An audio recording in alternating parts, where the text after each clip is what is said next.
నీకు అర్థం కావటల్లా దేవుడు నిన్ను ఎలా పట్టించుకుంటున్నాడో, నీకు అర్థం కావటల్లా దేవుడు నీ వెనుక ఉండి నీ జీవితాన్ని, నీ పరిస్థితులను మార్చడానికి ఏ విధంగా దేవుడు ప్రణాళికలు వేశాడో నీకు తెలియకపోవచ్చు, నీకు అర్థం కాకపోవచ్చు, నీ కంటికి కనిపించకపోవచ్చు, రూతుకు తెలియదు.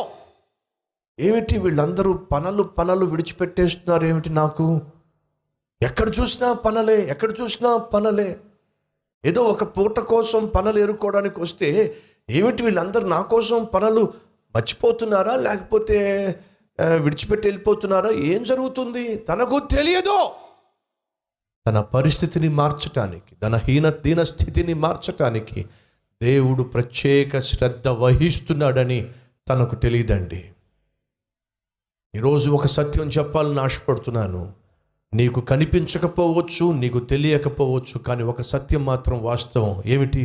నీవు కలిగి ఉన్న హీన స్థితి నుండి, పరిస్థితి నుండి విడిపించడానికి దేవుడు చేయవలసిన ప్రతి పని, మేలు నీ వెనుక చేస్తున్నాడో అది వాస్తవం.